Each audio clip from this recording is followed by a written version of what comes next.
Malik Owusu moved quickly through the busy streets of Accra, trying to reach an important meeting. The afternoon sun was hot, and the city around him was full of noise, cars honking, people bargaining, music playing from small shops. Malik did not really see any of it. He was focused only on his phone and the messages from his assistant. Everyone knew him as a billionaire businessman, always in a hurry, always thinking of the next deal. He did not like wasting time, and he especially did not like being delayed in crowded places. Lonnie, on the other hand, walked through the same street with a very different purpose. She was a young girl wearing simple clothes, carrying a small tray of handmade bead bracelets. She moved from person to person, hoping to sell at least a few before the end of the day. She needed the money to help her grandmother buy food for the children staying in their small home. Even though life was hard, she always kept a gentle smile. Lonnie believed that each new day brought a chance for something better. As Malik stepped around a vendor selling coconuts, he lowered his head to read another message. He complained quietly to himself about the crowd and the heat. That was when Lonnie, looking at a tourist who seemed interested in buying a bracelet, moved backward without seeing Malik right behind her. The two collided gently, but it was sudden enough to surprise them both. Lonnie's tray tilted and a few bracelets spilled onto the ground. She gasped and quickly bent down to pick them up. "I am sorry, sir," she said softly, not even lifting her head yet. She was embarrassed. She hated causing trouble for anyone. Malik did not see the accident the way she saw it. To him, it felt like someone had bumped into him carelessly. His day was already stressful, and he reacted without thinking. He made a sharp, frustrated gesture with his hand, trying to push her away so he could keep walking. His fingers brushed her cheek in a quick motion that looked harsher than he intended. It happened in just a second, but it was enough to make the people around them stop and stare. The crowd went quiet for a moment. A few murmured. Someone's eyes widened. A woman selling fruit frowned and shook her head. Malik suddenly felt all those eyes on him, but he did not stop. He muttered something about people getting in his way and turned to walk off. Lonnie froze for a second, her hand still on one of the bracelets on the ground. She felt more surprised than hurt. She looked up at Malik as he walked away, his expensive suit and fine shoes standing out sharply against the dusty street. She had seen rich people before, but none had treated her like that. Still, she said nothing. She simply gathered the last bracelet and stood up slowly. Someone from the crowd approached her and asked if she was all right. Lonnie nodded gently, brushing the dust from her skirt. She did not want anyone to make a big scene. She had learned long ago that staying calm was easier than fighting with strangers. But inside she felt a small sting, not on her cheek but in her heart. It was the feeling of being dismissed, of being seen as unimportant. Malik kept walking, but something inside him felt unsettled. It was like a small weight pressing on his chest, though he did not understand why. He told himself he did nothing wrong. It was just a little street accident. He was in a hurry. That girl should have watched where she was going. He repeated those thoughts in his mind, trying to push away the discomfort growing inside him. But the street had witnessed the moment clearly. As Lonnie stood there, she carefully arranged the bracelets back on her tray. She looked at her hands, then at the crowd, then in the direction Malik had gone. For a moment, she wondered what it must be like to walk through life so fast that you never even saw the people in front of you. She wondered what kind of life Malik had, what struggles he carried behind his fine clothes and busy schedule. Then she gently smiled to herself, just a small, hopeful smile. She had work to do, and she would not allow one rude moment to break her spirit. She turned to a woman nearby and held up a bracelet. "Would you like one, ma'am?" she asked politely. The woman smiled back and bought two. Meanwhile, Malik continued down the road, but he could not shake the image of the girl bending down in the dust. He tried to focus on his meeting, his phone, his plans, but every now and then the scene returned to his mind. The bump, the spilled bracelets, the sudden stillness of the crowd. He wondered why he reacted the way he did. He wondered why he felt guilty even though he did not want to admit it. The busy street returned to its normal noise, but something had changed. The small event, witnessed by strangers, carried a strange energy. It was like a quiet spark, unnoticed but powerful, waiting to light something much bigger in the days to come. Lonnie continued selling her bracelets, her soft steps moving from one person to another. Malik continued toward his meeting, his thoughts scattered like the bracelets that had fallen. Neither of them knew that their lives had just touched in a way that would return later, stronger and deeper, shaping both their futures. For now, they walked in separate directions, the poor girl with a kind heart and the rich man with a troubled conscience. Their paths had crossed only for a moment, but that moment was the beginning of a story neither of them expected. The video was recorded by accident. A young man standing across the street had been filming the busy market for fun, showing the noise, the vendors and the colors of daily life in Accra. He did not expect to capture anything special. But when he replayed the clip later, he noticed the moment where Malik waved sharply at Lonnie, and the girl stepped back with surprise. The gesture looked harsh even though it lasted only a second. The young man watched it again and felt something twist inside him. He did not know Malik personally, but he recognized him from the news. Everyone knew the billionaire with the sharp suits and the big business speeches. The young man posted the video online with a short caption. He did not write anything hateful. He simply wrote, "Why treat a child like this?" That was all it took. Within minutes, people started commenting. Some were shocked, some were angry, and others were disappointed. The video spread fast, carried from phone to phone, from neighborhood to neighborhood. People who had never heard of Malik suddenly knew him as the man who waved off a poor girl in the street. Many who watched the video did not know what happened before or after. They only saw that small, sharp moment. The sound of the street, the rush of the crowd, the girl's bracelets falling to the ground, everything was captured clearly. To some people it looked like Malik had slapped her. Even though it was only a quick brush of the hand, it seemed cruel and careless. And people reacted strongly. At home, in shops, on buses, in student hostels, people talked about it. Some said the rich often forgot how to treat ordinary people with respect. Others said the girl in the video reminded them of their own sisters, cousins, or neighbors. There were messages, comments, voice notes, and even short videos of people expressing their thoughts. The story became bigger than the moment itself. Malik had no idea any of this was happening. He was sitting in a meeting room with glass walls, looking at numbers and charts, trying to close a major business deal. His assistant, Yaw, walked in and stood quietly waiting for a chance to speak.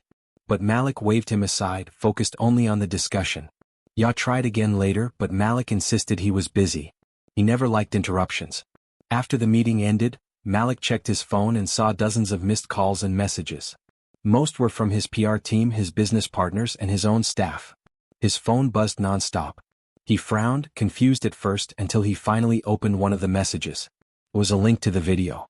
He clicked it. He watched the clip once. Then he watched it a second time. He felt a strange discomfort growing inside him, but he quickly pushed it away. People exaggerate everything, he told himself. It was nothing. Just a moment. He told himself he had been stressed, in a hurry, and the girl bumped into him. He convinced himself the video did not show the whole truth. But the reaction online kept growing. Some people defended Malik, saying the moment might have been misunderstood. But many others were angry. They talked about respect, kindness, and the way the rich treated the poor. The story became a discussion about power and humility. Even local radio shows brought it up. A woman on one show said, "If a man this wealthy cannot show small kindness to a child, what does that say about the world we live in?" Another caller added, "We cannot excuse it. Even if it was a small gesture, it was wrong." People shared their own stories of being pushed aside or treated unfairly. The video opened an emotional door for many, and old wounds resurfaced. The backlash was not only about Malik. It was about the daily struggles people faced. Meanwhile, Yah finally managed to speak to Malik in his office. He stood in front of the large window, watching his boss pretend everything was normal. "Sir, this is serious," Yah said quietly. "People are upset. They are calling for a response." Malik leaned back in his chair and waved his hand dismissively. "It will pass," he said. "People get angry for a day or two. Then they move on to the next thing. I will not waste time explaining a small accident." Yah hesitated. He wanted to tell Malik that this time was different, that the video felt too real, too personal for people to forget. But he knew Malik would not listen. His boss had always lived in a world where problems disappeared if he ignored them long enough. On the other side of the city, Lonnie had no idea any of this was happening. She continued selling her bracelets with her usual quiet smile. A few people asked if she was the girl from the video, but she gently shook her head. She did not want attention. She had seen the video once after a neighbor showed it to her, and she felt embarrassed. She did not want anyone to think she was seeking pity or fame. She just wanted peace. But even as she tried to forget the moment, others kept remembering it. A youth organization replayed the video and discussed it in their meeting. Some leaders in the community started asking questions. Journalists tried to find out who the girl was. Even people from other cities began sending messages asking for updates. The more Malik ignored the backlash, the stronger it became. Silence made people think he did not care. Silence made people feel insulted. They wanted him to acknowledge the moment, to show some humility, to say something kind, even if it was simple. But Malik continued living his routine. He went to meetings, made phone calls, visited construction sites and reviewed reports. But every time he opened his phone, the video was still there. The comments increased. The pressure grew. His assistant tried again to convince him to speak publicly, but Malik refused. He thought the world was overreacting, and he believed ignoring the issue would make it disappear. But the world had changed. People were paying attention. One evening, as Malik sat alone in his large home, he watched the video again. This time he saw something he had not seen before. The look in Lonnie's eyes was not anger, was not fear. It was the quiet, heavy sadness of someone used to being pushed aside. It was the kind of sadness that stayed with a person long after the moment passed. For the first time, Malik felt uneasy. He wondered if he had truly been unfair. But he shook off the thought quickly and told himself he had more important things to worry about. Outside his home, outside his office, outside his world, the backlash continued. People wanted answers. People wanted change. People wanted Malik to show he cared. But Malik still thought the noise would fade. He did not know the storm had only begun. The noise around the video continued to grow, but the person at the center of it, Lonnie, kept living her simple life. She woke up early each morning to help at her grandfather's shelter. The shelter was small, built with old wood and rusted metal sheets, but to the children who lived there, it was a place of comfort and safety. Inside the compound, laughter often filled the air, even when the food was little or the water ran low. The children played games with sticks, stones, and their bright imaginations. Lonnie helped cook, fetch water, sweep the yard, and teach the little ones how to read simple words. Her grandfather, Nana Kofi, was a respected elder in the community. He was known for his calm voice, wise eyes, and gentle heart. Many people came to him for advice when life became too heavy. Even those who were not related to him called him grandfather. He had no wealth, no business, no cars, and no fancy clothes. But he carried dignity and strength in the way he walked, the way he listened, and the way he guided others. People trusted him more than they trusted many rich men or political leaders. But despite his reputation, he lived quietly. He cared for orphans, abandoned children, and kids whose parents were struggling. Lonnie had grown up in his home, surrounded by these children, and she considered them her siblings. She wore simple clothes because she did not want them to feel different from her. She chose to be humble, even though she came from a respected bloodline and even though her grandfather was well known in the community. One afternoon, while sweeping the main yard, Lonnie heard her name being whispered among the older children. They huddled around a small phone, watching something with wide eyes. When they noticed her looking, they ran to her and showed her the screen. It was the video. The same one everyone had been talking about. Lonnie felt her heart drop.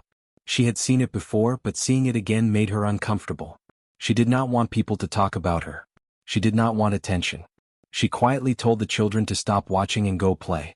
She turned away, but her discomfort did not fade. Inside the small house, in a corner room where the walls were covered with old pictures and books, Nana Kofi was speaking with a visitor. The visitor was a teacher who lived nearby.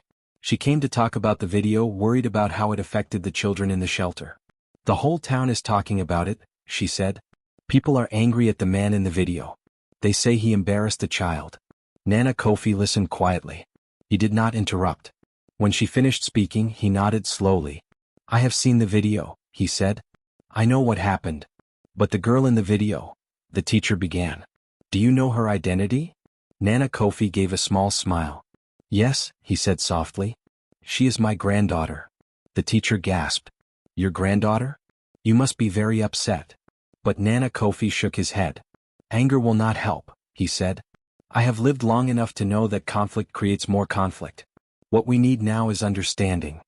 The teacher left soon after, still surprised by how calm Nana Kofi was. But she was not the only one asking questions. More people began visiting the shelter, curious about the identity of the girl in the video. Some came with kindness, wanting to help. Others came with nosy curiosity. A few even came with cameras, hoping to get a picture or an interview. Nana Kofi refused every camera and every journalist. "The child is not a story to be sold," he said firmly.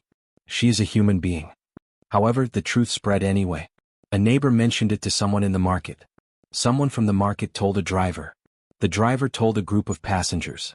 And soon, word traveled through the town like wind through tall grass. The girl in the video was the granddaughter of Nana Kofi. People reacted with surprise. Many respected Nana Kofi deeply. They did not like the idea that someone mistreated his granddaughter. But they also trusted him enough to wait and see how he would respond. Later that evening, Lonnie sat with her grandfather outside, peeling cassava for dinner. The sky was turning orange with the setting sun. She wanted to pretend nothing was wrong, but her heart felt heavy.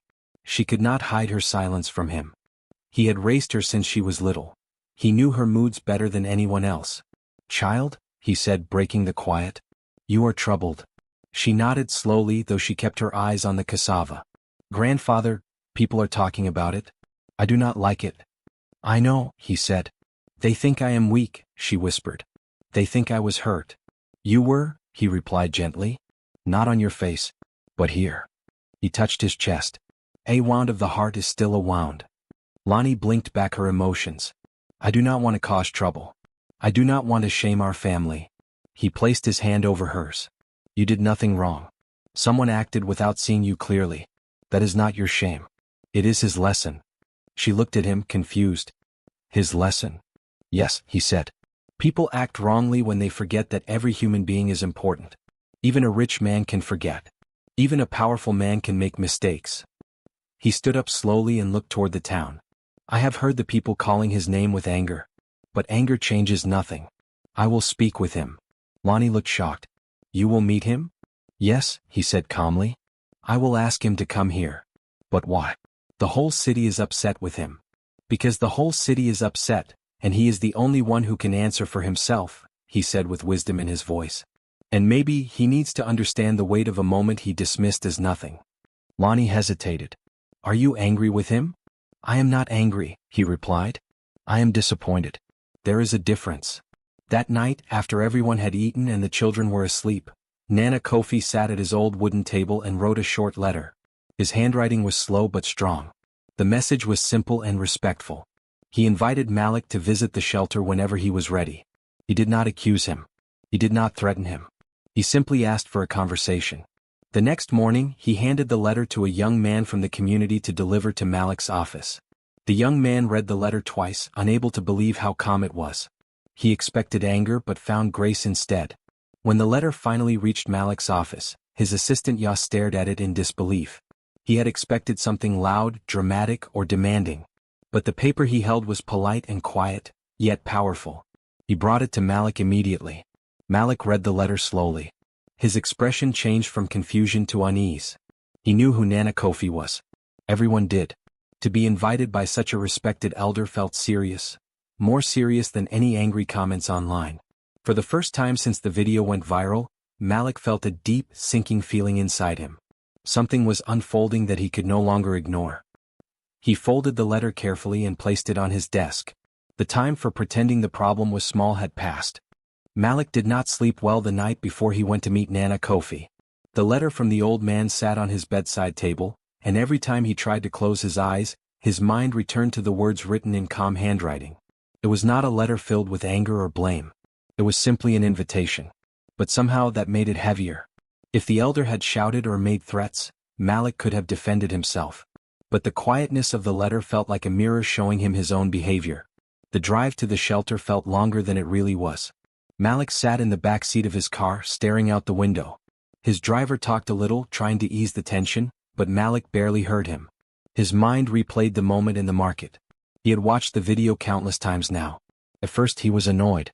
Then he felt defensive. But now, something different had grown inside him. Something close to guilt, something close to shame. When they reached the shelter, Malik stepped out slowly. He had seen many poor communities before, but he had never really entered them with humility. The place looked old, with cracked walls and a dusty yard, but it felt alive. Children laughed somewhere inside. A few older boys swept the ground. A woman was washing clothes in a large bowl. Everyone here moved with a gentle rhythm. A simple life, but one filled with care. Malik felt out of place immediately. His expensive shoes looked wrong in the sandy ground. His suit looked too sharp, too clean, too stiff. He hesitated before walking forward. One of the older boys approached him. "Are you Mr. Malik?" he asked politely. "Yes," Malik answered, clearing his throat. "Grandfather is waiting for you," the boy said with a small smile. "Please follow me." Malik followed him through a narrow path to a small open space where a large tree stood. Under the shade of the tree sat Nana Kofi in a wooden chair that looked as old as he was. He wore a simple cloth wrapped over his shoulder and held a walking stick. His eyes were calm, steady, and welcoming. Malik swallowed hard. "Good morning, sir," he said, bowing slightly. "Good morning, my son," Nana Kofi replied, his voice soft but strong. "You came. That shows courage." Malik sat down on a small stool placed in front of the elder. The air was quiet except for the distant laughter of children. "I received your letter," Malik began, unsure of what to say next. "I'm sorry if I caused trouble." "You did not cause trouble," Nana Kofi said slowly. "You caused pain." The words were not harsh, but they cut deeply. Malik looked down at his hands. "It was a mistake. I was in a hurry. I was not thinking." "That is clear," Nana Kofi said. "But that is why we must speak. Because a moment done without thinking can still leave a mark." Malik nodded slowly. He felt small, like a boy being corrected by a wise teacher. "Do you know why the people reacted so strongly?" the elder asked. "Because they misunderstood," Malik said quickly. "Because they thought I hit her." Nana Kofi shook his head gently. "No. They reacted because they know what it feels like to be pushed aside. They reacted because your gesture reminded them of the times they were treated as invisible." Malik's throat tightened. "It was not about the slap," the elder continued. "It was about dignity." Silence filled the space between them. Malik felt something heavy sink deeper into his chest. "I did not mean to disrespect her," he whispered. "I did not even see her clearly." "Exactly," Nana Kofi said. "You did not see her. She was there, but your mind was somewhere else. Sometimes disrespect is not what you do intentionally. Sometimes it is what you failed to notice." Malik had never heard it explained that way. He felt the truth of it settle uncomfortably inside him. After a long pause, Nana Kofi called out, "Lonnie, my child, come." Malik felt his heart jump. He turned toward a small doorway where Lonnie stepped out slowly. She wore a simple dress, her hair tied back neatly. She walked with quiet grace, not rushing, not hesitating. When she reached them, she bowed slightly to her grandfather before turning to face Malik. Her eyes were gentle. Not angry. Not afraid. Just calm. Malik stood up quickly, unsure of what to do. "Lonnie." He choked on his words, surprising himself. He took a deep breath. "I'm sorry. Truly." Lonnie looked at him for a long moment. "I forgive you," she said softly. The words washed over him like cold water. He had expected anger, tears, maybe even accusations. But her simple forgiveness felt heavier than any punishment. "You forgive me?" he repeated, stunned. "Yes," she said. "Because holding anger will only make my heart heavy. And I need my heart to stay light so I can help the children here." Her words were simple, but they carried strength far beyond her age. Malik felt his eyes burn slightly. He looked away quickly, embarrassed. He had never felt so small in front of someone so young. "I don't deserve your forgiveness," he said quietly. "That is not for you to decide," Nana Kofi said. "Forgiveness is a gift from the one who was hurt, not a reward for the one who caused the hurt." Lonnie nodded. "I want peace, not trouble." Malik swallowed hard. He felt deeply ashamed, not just because of the video but because this young girl who had so little had shown him more kindness than he had shown her. "You are stronger than me," he admitted. Lonnie shook her head. "No. I just choose to carry my pain lightly." They stood there for a moment, the silence soft and warm. Malik finally sat down again, feeling humbled. Nana Kofi leaned back in his chair. "Now, my son, you have seen the heart of the child you brushed aside. And she has forgiven you. But forgiveness does not erase what happened. It only gives you the chance to change." Malik nodded slowly. "I understand." "If you truly understand," the elder said, "then use this moment to grow. Use it to look at people with better eyes. Eyes that see, not just glance." Malik breathed deeply. "I will try." "No," the elder corrected gently. "You will do." Lonnie smiled faintly at Malik, then excused herself to go help the children prepare lunch. Malik watched her walk away, feeling the weight of the moment settle inside him. He turned back to the elder. "Thank you for speaking to me." "Thank you for coming," Nana Kofi replied. Not every man with power has the courage to face his mistakes. As Malik stood to leave, the elder added, "Humility is not weakness. It is wisdom. Remember that." Malik walked back to his car with slow steps, feeling different from when he arrived. The shame he felt was painful, but it also opened something inside him. A new understanding, a new way of seeing the world. He got into the car, but before telling the driver to move, he looked back at the shelter one more time. The place was small and poor, but something about it felt richer than anything he owned. For the first time in a long time, Malik felt truly human. After the meeting at Nana Kofi's shelter, Malik could not stop thinking about Lonnie and the lessons he had learned. For the first time in his life he felt the weight of his wealth differently. It was not money that mattered most but how one treated people, especially those who had little. He spent the night thinking about the children in the shelter, the way they laughed and played with so little, yet carried hope in their hearts. He thought about Lonnie, so young yet so strong, and realized that she had given him something far more valuable than any business deal: perspective. The next morning, Malik called a meeting with his public relations team. "I need to fix this," he said firmly. "It's not enough to ignore the mistake. People need to know I understand." The team was surprised at his seriousness. They had never seen him act like this before. Malik dictated a short, sincere public statement. It did not blame anyone, it did not excuse anything. It simply admitted the mistake, expressed remorse, and promised to do better. He posted it on social media, sent it to newspapers, and spoke about it during an interview. For the first time, Malik spoke not as a businessman, but as a human being aware of his errors. The public reaction was mixed at first. Some were skeptical, thinking it was only for show. But as people watched Malik continue to act differently in the following weeks, the skepticism faded. He did not just apologize in words. He funded youth programs in several neighborhoods, building centers where children could learn, play, and develop skills. He visited the centers himself, sometimes just listening to the children talk about their dreams, other times helping them with small projects. He discovered that teaching and listening gave him more satisfaction than any meeting in his office ever had. The same children who once might have been invisible to him now filled his days with laughter, curiosity, and energy. Lonnie's life changed too. After seeing Malik's genuine apology and the support he gave, she felt a new sense of purpose.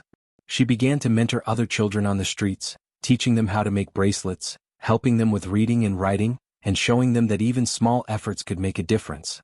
She spoke to them about dignity, patience, and forgiveness. Children listened to her not only because of her guidance but because she had lived what she taught. She became a role model, someone who had faced unfair treatment yet chose kindness over anger. Her calm strength inspired both young and old. Malik often visited Nana Kofi's shelter, now regularly helping with the children and funding their needs. He learned their stories, their challenges, and their dreams. He realized that wealth alone could not solve every problem, but using it wisely could make a meaningful difference. He also realized that one small, careless gesture in a crowded street had the power to change lives for better or worse. The experience humbled him and reshaped his understanding of respect, responsibility, and the true meaning of influence. The community noticed the changes in both Malik and Lonnie. People started sharing stories of hope, of resilience, and of lessons learned from unexpected events. Malik became known not only as a businessman but also as a benefactor who had learned to see people as equals. Lonnie became a symbol of strength, forgiveness, and the power of small actions. Their lives intertwined because of a moment in a busy street, and that single incident grew into something much larger than anyone had imagined. Children learned to dream, adults learned to forgive, and Malik learned humility. The city of Accra, once just a place of hurried streets and busy markets for Malik, became a living classroom where he learned empathy, patience, and the value of every person. Lonnie's small acts of teaching and caring rippled through the community. Neighborhoods began organizing learning sessions for street children, inspired by her example. People who had once ignored the shelter now came to volunteer. Slowly, the shelter expanded, offering food, education, and guidance to more children than ever before. Malik also began to look inward. He spent time reflecting on how his actions affected others, how wealth could be used not for power alone but to lift those around him. He began mentoring young entrepreneurs who wanted to start small businesses, teaching them not only about money but about ethics, respect, and responsibility. He realized that true leadership was not measured by success alone, but by the positive impact one could have on others. For Lonnie, the once timid girl who walked quietly through the streets selling bracelets, life had become full of purpose.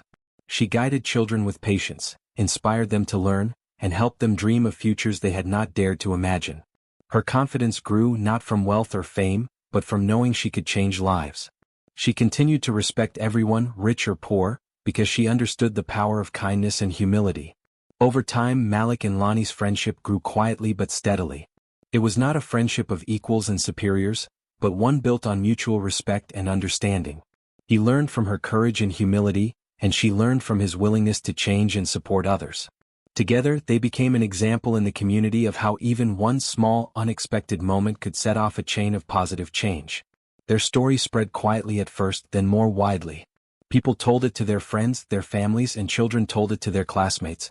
It was a story of mistake and forgiveness, of wealth and humility, of young courage and older wisdom.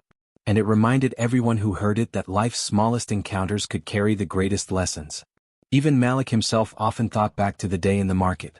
He remembered Lonnie's calm forgiveness, the weight of Nana Kofi's words, and the power of seeing someone clearly for the first time. That one accidental gesture had grown into a lifelong lesson. For both of them, it became clear that change and growth were always possible, as long as one chose to act with conscience and heart.